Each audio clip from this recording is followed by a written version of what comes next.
네, 그렇습니다. 문재인 대통령 취임 후 처음으로 청와대 참모진들과 회의를 주재했습니다. 참모진들과 일일이 악수를 나누고 직접 차를 따라 마시는 모습이 참 인상적인데요. 양복 상의를 벗고 넥타이를 하지 않은 채 긴 테이블에 둘러 앉아서 탈권위의 모습을 강조하기도 했습니다. 박근혜 청와대와의 차별화를 의식한 걸까요? 대통령이 참석한 수석 비서관 회의, 이른바 대수비라고 불리었던 회의 이름도 수석 비서관과 보좌관 회의, 일명 수보회의라고 바꿨습니다. 정말로 문재인 정부에서는 수보회의를 문재인 정부답게 새롭게 하는 겁니다.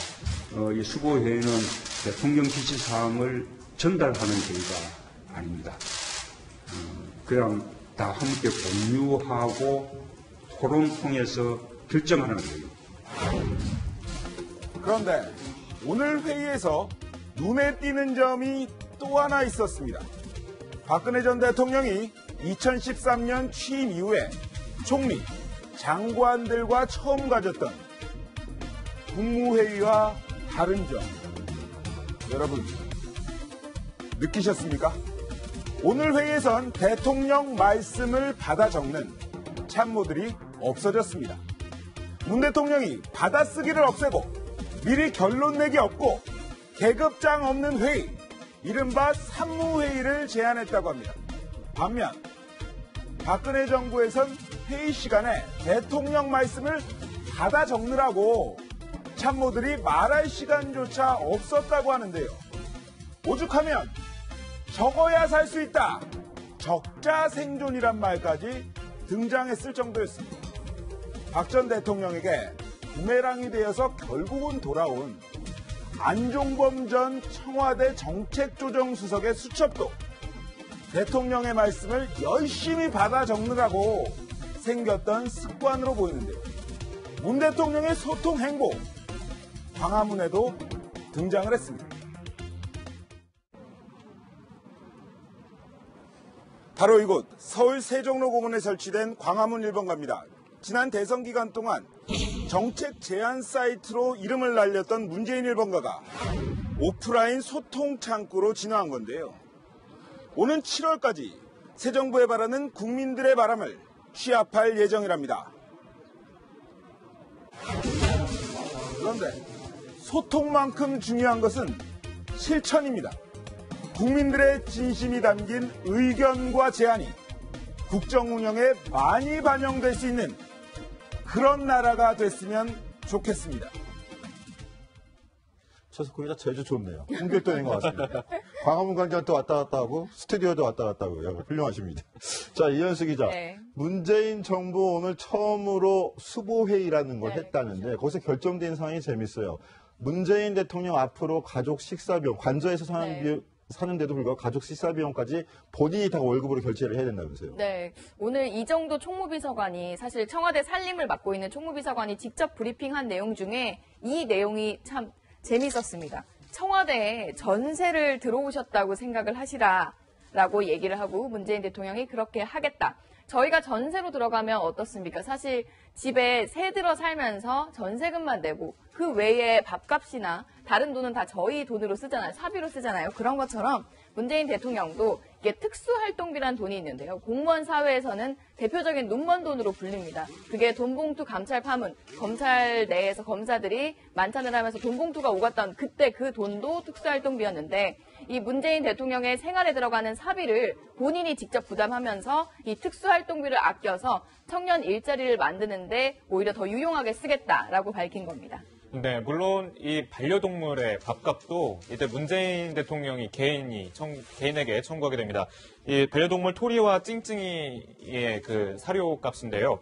이외에 아무래도 대통령 가족의 식비, 생필품, 의복비를 대통령 개인에게 청구하는 이 방법이 백악관의 시스템을 좀 차용했다라고도 분석이 나오고 있습니다. 퍼스트독, 퍼스트 캐시라고 저희가 부르는데 이게 명예직이지 국가에서 인정해 주는 거 아니까 사료도 개인이 내야 되는 거예요. 무보수네요. 네. 무보수네요. 그렇군요. 노무현 전 대통령 다큐 영화죠. 저희가 계속 소개를 해드렸었는데 노무현입니다. 드디어 오늘 개봉이 됐다고 합니다. 노무현 전 대통령, 문재인 대통령 쌍끌이 인기도 국정 운영에 큰 동력이 될 것으로 보이는데요. 이현수 기자, 네. 오늘 직접 개봉관에도 다녀오셨다면서요? 네, 그렇습니다. 사실 이게 처음에는 한 10관 정도에서 열리려고 했는데 인기가 높아지면서 한 100여 관 정도로 그 방영 관수가 늘어났습니다. 제가 사실 오늘 방송에 소개를 해야 하기 때문에 매일 가장 이른 시간인 조조영화 시간대에 갈 수밖에 없었는데요. 사람들이 많이 없으면 어떡하지라고 걱정을 했는데 생각보다 많았습니다. 그 이른 시간이었는데도 사실상 10명 이상 정도 영화를 보고 있었고요. 실제로 그 영화 관람객들이 상당히 감동을 받아 있습니다. 제가 영화를 보고 나오는 실제 관람객들의 목소리를 들어봤습니다. 20대 초반에 못 모르고 뽑았던 대통령이에요. 근데 내가 뽑은 대통령, 당선된 대통령이니까 애정을 가지고 있었던 건데 내가 못 모르고 뽑았을 때, 어릴 때 무엇에 끌렸었는지를 정확히 알게 해준 영화 같습니다. 좋았습니다. 네. 그러니까 도와주십시오, 제게 힘을 주십시오가 모든 사람의 마음을 아우르는 지금도 저희가 개개인이 다 필요한 말이 아닌가 싶습니다. 너무나 감동적이었습니다. 자, 강명규 기자. 그런데 반면에 노무현 전 대통령의 추도식에서 욕설 파문을 빚었던 가수 김장훈 씨는 자숙을 선언했다고요? 네, 지난 20일에 이 무대에서 경찰과 주차 문제로 실랑이를 벌였고 이 과정에서 욕설을 했다. 무대에 나와서 공개적으로 욕설을 했던 김장훈 씨가 당분간 자숙을 하고 건강한 정신으로 다시 돌아오겠다라면서 공식 사과문을 페이스북에 올렸습니다. 네, 확실히 좀 자숙을 하고 돌아왔으면 좋겠습니다. 자, 화제의 인물이죠. 강경화 외교부 장관 후보자는 오늘 새벽 귀국을 했습니다. 영상으로 만나보시겠습니다. 문재인 정부 하면 참모진들, 수석비서관들도 기자들하고 자연스럽게 얘기하는 모습을 연출했었는데 저 외교부 장관 후보자 왜 저렇게 답변을 못하게 지금 제지를 막고 하는 겁니까? 강경화 외교부 장관 후보자 예전에 이런 이야기를 했습니다. 내가 왜 유엔에서 일을 했냐? 위안부 문제를 알리기 위해서 유엔을 택했다. 이런 얘기를 했는데요. 사실 외교부 장관이라는 것은 사강들과의 양자 외교를 책임져야 하는 자리입니다. 그렇기 때문에 한마디 한마디가 굉장히 중요하고 민감한 부분이 있습니다. 일본 언론도 예전 강 후보자의 발언들에 대해서 촉각을 곤두세우고 있는데요.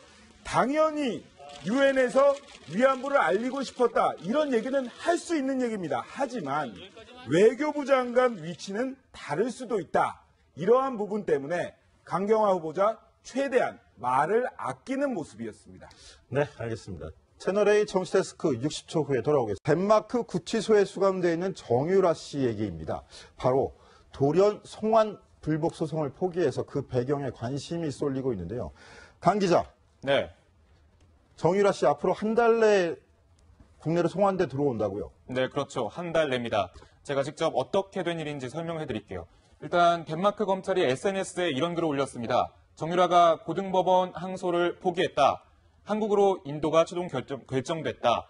이렇게 덴마크 검찰이 SNS에 직접 이런 내용을 공개를 한 게 상당히 이례적입니다. 아무래도 한국의 정치적인 상황과 첨예하게 맞물려 있기 때문에 이런 공개까지 한 것으로 분석이 됩니다. 일단은 배경을 설명해드리면요. 덴마크 검찰이 일단 정유라 씨, 체포한 정유라 씨를 한국으로 인도하기로 했었습니다. 하지만 이 정유라 씨가 한국에 돌아가지 않겠다라고 하면서 이 송환 결정 불복 소송을 냈기 때문에 지금까지 이 덴마크에 좀 체류를 하고 있는 상황이었는데요. 하지만 최근에 지금 말씀하신 대로 정유라 씨가 이 불복 소송을 철회했습니다. 근데 왜 마음을 바꾼 겁니까? 아무래도 여러 가지 분석이 있는데요. 일단 첫 번째로는 그 이유로 든 게 두 가지였는데 첫 번째로는 한국의 정치적인 상황이 너무 불안하다. 대통령 권위의 선거 문제가 있다. 라면서 이유를 들었고 두 번째는 이 아들 문제에 또 얘기가 나왔었거든요. 아들이 만약에 한국에 돌아갔을 경우 뺏길 수 있다. 이런 문제가 있었기 때문에 결정이 안 됐던 것 같습니다. 한마디로 정리를 하면요. 끝까지 꼼수를 부리다가 더 이상은 안 되겠다. 이제 내가 들어가야지 더 이상 꼼수 부릴 게 없다. 이렇게 결론을 내린 것으로 보입니다. 한마디로 정리를 할 수 있겠는데요.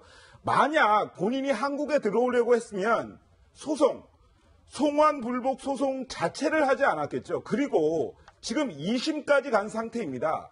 그런데 항소까지 했는데 2심에서도 1심 돌아가라 이 판결을 뒤집을 수 없겠다고 변호인단이 판단을 한 겁니다. 그렇기 때문에 뭐 이제는 가야겠다 생각을 한 것 같은데 더 들어간 꼼수가 하나 있습니다. 어차피 정유라는 한국에 오면 검찰 조사를 받을 수밖에 없습니다. 그러면 어떤 이야기를 할까요? 그래, 내 발로 내가 걸어 들어왔지 않냐. 그러니까 좀 선처를 해달라. 이렇게 이야기를 할 겁니다. 분명히 할 건데요. 그것은 뭐냐? 그 과정에서 내가 내 발로 들어왔다는 것을 강조를 하면서 자신에게 유리한 재판으로 끌고 나가겠다. 이러한 어마어마한 꼼수가 숨어져 있는 겁니다. 먼저 지난달 정유라 씨의 목소리를 한번 들어보시면 저의 얘기를 좀 더 자세히 이해하실 수 있을 겁니다.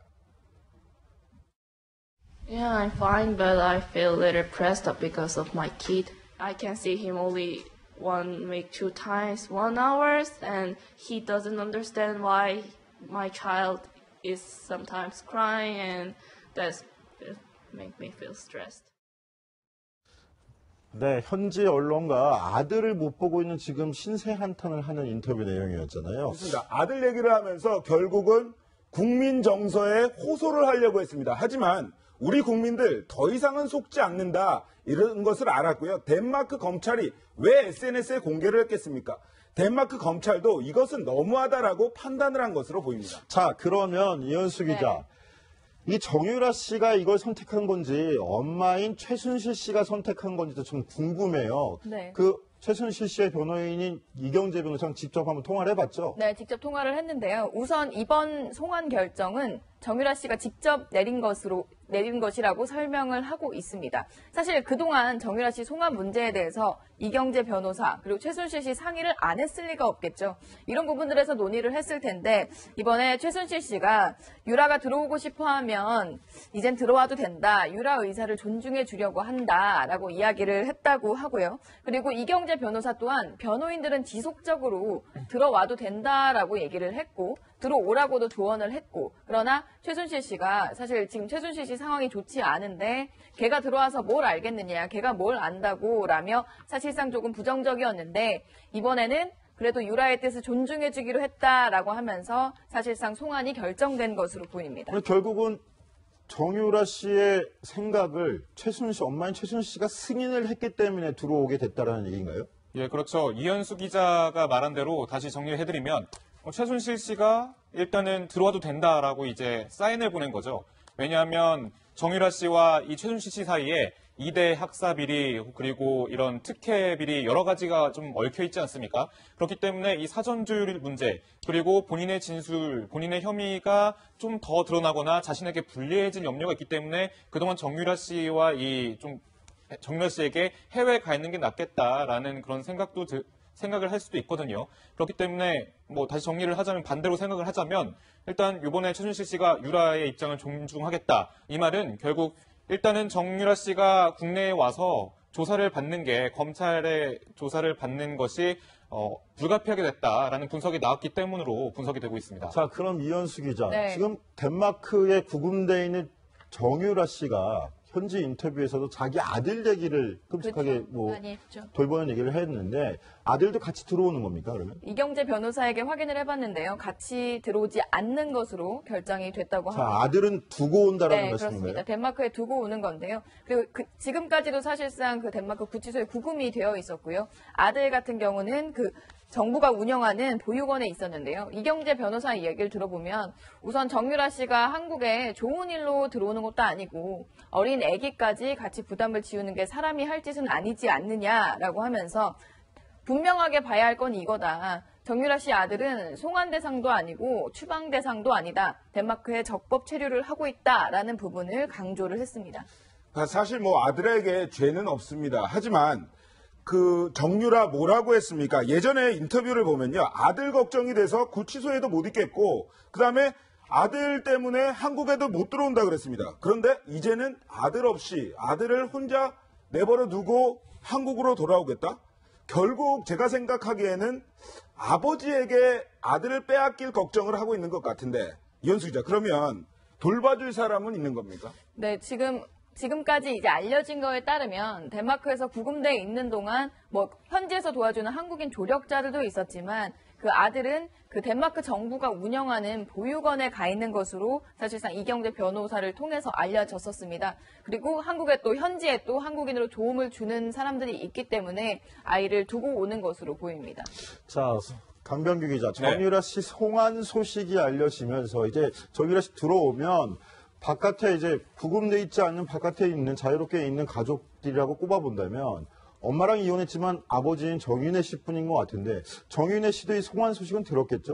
실제로 정윤혜 씨를 오랜 기간 취재해온 이 배준우 기자 그리고 이제 저희 동기들끼리도 이런 얘기를 많이 했었는데 일단 99% 정도 알고 있을 거다라는 결론을 내렸습니다. 왜냐하면 이경재 변호사가 이 정윤회 씨, 최순실 씨 가족과 꽤 끈끈한 유대가 있는 그런 변호사였고요. 두 번째로는 정윤회 씨가 이런 얘기도 전에 인터뷰에서 했었거든요. 일단은 정유라 씨가 한국에 송환이 되는 때 직접 찾아가서 한번 면회를 가보고 싶다라는 말까지 꺼낸 적이 있었거든요. 그만큼 정유라 씨를 직접 한번 보고 싶다라는 열망이 상당히 컸기 때문에 일단은 송환 시기가 언제쯤 되는지 이경재 변호사나 혹은 관계자와 계속 연락을 취하면서 진행 상황을 좀 알 수 있었을 것이라고 볼 수 있거든요.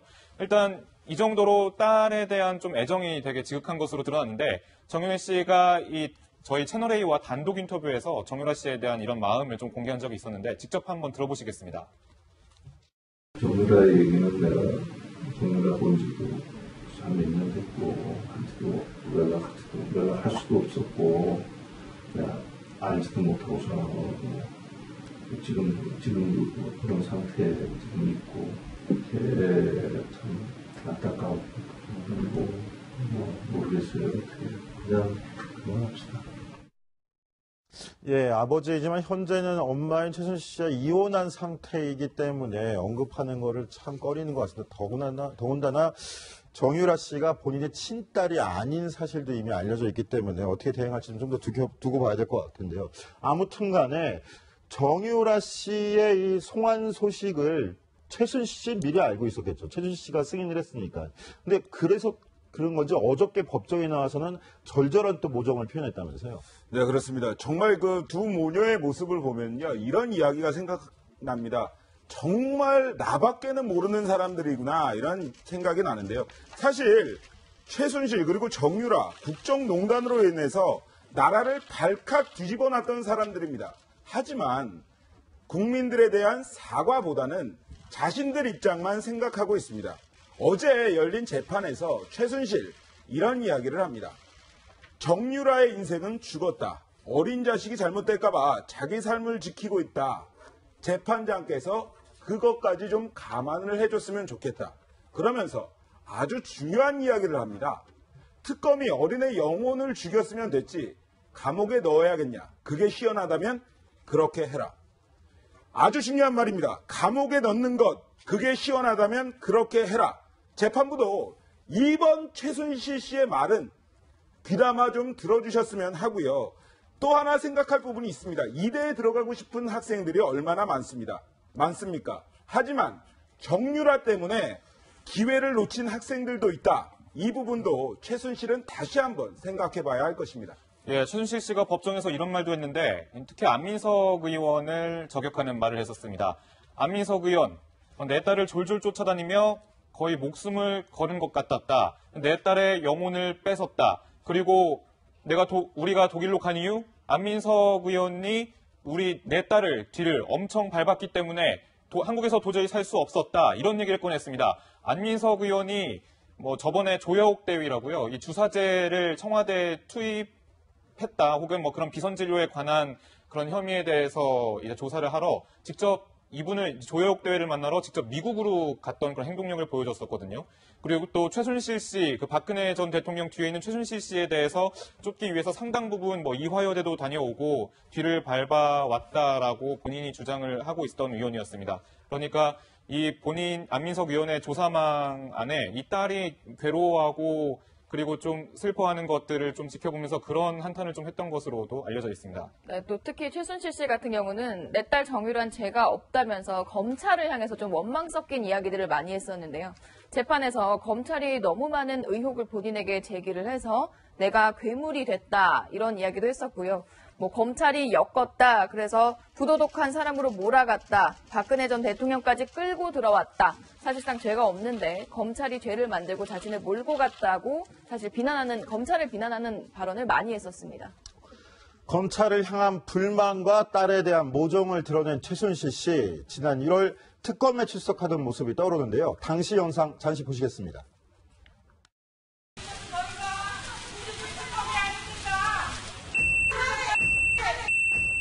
여전히 강한 표정을 생각하십니까? 죄다 그러고 이 땅에서 죄를 지켜 살게 해야기 때문에 자유민주주의 특검이 아닙니다.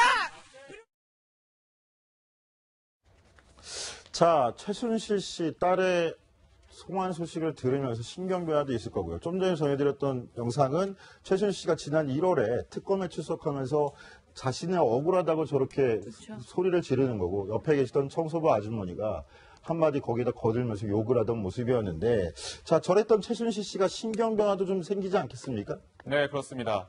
우선 이화여대 관련 학사 비리, 그리고 여러 가지 특혜, 대기업의 그런 지원을 받는 그런 특혜 비리 등이 같이 두 사람에게 걸려 있거든요. 근데 일단 정유라 씨가 구속이 되고 직접 진술을 받으면 본인이 부정했던 그런 혐의들이 추가적으로 이제 규명이 될 수가 있고요. 두 번째로는 일단 딸이든 자신이든 어떤 불리한 혐의가 좀 더 구체적으로 드러날 수가 있기 때문에 상당 부분 뭐 이런 검찰 조사라든지 이런 전략을 다시 새롭게 짜서 대응을 하지 않을까라는 분석이 나오고 있는 거죠. 네, 정유라 씨의 국내 소환이 남은 재판에 어떤 영향을 줄지도 관심이 모아지는 부분인데요. 덴마크에서 정유라 씨와 함께 생활했던 노승일 씨는, 죄송합니다. 덴마크가 아니라 독일이죠. 독일에서 정유라 씨와 함께 생활했던 노승일 씨는 정 씨의 송환이 엄마 최순실 씨에게 이로울 게 없다고 주장하기도 했는데요. 그 목소리 들어보시겠습니다. 덴마크 올보르그에서 지금 버티고 있는데 본인은 그게 나아요. 최순실도 그게 나아요. 이 친구는 여과 없이 얘기를 하거든요. 어디를 튈지 모르는 럭비공 수준인 거예요. 툭 건드리면 이 친구가 탁 어디로 튈지 몰라요. 자, 네. 딸인 정유라 씨의 송환이 엄마인 최순실 씨에겐 독이 될 수 있다는 주장이네요. 네, 충분히 그럴 수 있을 거라는 게 또 다른 법조인들의 시각이기도 합니다. 뭐 노승일 부장 같은 경우는 툭 건드리면 탁 어디로 튈지 모른다라고까지 표현을 했고, 어떻게 보면 폭탄이다라고까지 얘기를 했습니다. 감정 기복이 심해서 계속 직진한다. 어떻게 할지 알 수가 없다. 예측할 수가 없다는 건데요. 지금 사실 재판이 첨예한 상황에서 대기업과의 관계에 대해서 핵심 증언이 한마디라도 나오기라도 한다면 재판의 양상이 전혀 달라질 수 있는 상황인데, 이런 상황에 정유라 씨가 나타나서 뭐 그동안 박근혜 전 대통령과 최순실 씨를 봐온 모습이나 또는 이제 대기업의 지원을 받았던 부분에 대해서 본인이 인지를 하고 있었다거나 또는 본인이 들었던 이야기를 잘못하는 순간 재판의 향방이 전혀 달라질 수 있다는 게 전문가들의 설명이었습니다. 그런데 정유라 씨 덴마크 현지 경찰에 체포됐을 때는 엄마가 한 일에 대해서는 전혀 모른다고 부인을 계속했었잖아요. 그렇죠. 모든 거를 이제 엄마에게 하고, 그거는 일반적으로 최순실과 정유라의 어떤 커넥션이 있었다고 봅니다. 왜냐하면 정유라까지 끌어들이기는 최순실 입장에서는 엄마로서 굉장히 부담 가는 부분이 있거든요. 하기 때문에 최순실이 내가 다 안고 갈 테니 너는 모른다고 해라, 이렇게 얘기했을 가능성이 크고, 그 다음에 아들의 아빠 신준평 씨 문제 때문에 또한 사이가 나빴다고 전해지고 있습니다. 네, 신주평 씨를 일단 최순실 씨는 인정하지 않았어요. 그리고 그 사이에 둘 사이에서 난 아들 역시 좀 미워 보였겠죠. 이것 때문에 이전에 장시호 씨를 대신 시켜서 일단 낙태를 권유하는 모습까지 보였다는 그런 증언이 나오기도 했었는데, 그러면서 일단은 최순실 씨는 이제 정유라 씨에게 재산 상속 각서를 포기하는 그 각서를 쓰게 하고, 신주평 씨에게는 부모님의 도움, 최순실 씨의 도움을 받지 말고 살아가라라는 각서를 쓰게 했다면서 이 감정적으로 이 정유라 씨와 최순실 씨가 좀 갈라서게 된 계기가 됐었죠. 네, 당시에 신주평 씨를 저희 그 채널A가 단독 인터뷰한 영상이 있는데요. 그 목소리 한번 들어볼까요? 어머니랑 완전히 사이가 틀어져서 아예 연락을 안 할 때였어요. 저는 신림동에 살고 어머니는 강남구에 살고 그때라서. Nobody know yet what is true, and even my mother doing bad things or not. She is my mother, and she's old, and I feel not so good for me. 네, 진행에 미숙한 부분이 있었습니다. 제가 심주평 씨 목소리라고 그랬는데요. 정유라 씨 목소리였습니다. 엄마의 일에 대해서 모르고 나쁜 엄마더라도 자신의 엄마이다라는 믿음을 드러내는 모습이었는데요. 정정해드리겠습니다. 자, 이현수 기자. 그런데 정유라 씨가 송환이 된다. 네. 그러면 더 궁금한 건 뭐냐면 박근혜 전 대통령 재판에는 어떤 영향을 미칠까요? 사실 영향을 미칠 수 있죠. 이게 지금 박근혜 전 대통령과 최순실 씨가 공범으로 묶여있지 않습니까? 이 국정농단 재판에 사실상 핵심 인사가 될 수도 있다라는 이야기까지 나오고 있는데요. 최순실 씨가 최근까지 보인 모습, 재판정에서 박근혜 전 대통령 두둔하는 모습들을 많이 보였었는데 딸이 등장을 하고 이제 심경의 변화를 겪으면서 최순실 씨도 어떻게 달라질지 모르는 상황이기 때문에 이 국정농단 재판이 이제 정유라 씨의 등장으로 더 본격화될 것이다라고 보고 있습니다. 네, 이번에는 국내로 돌아와서 국회로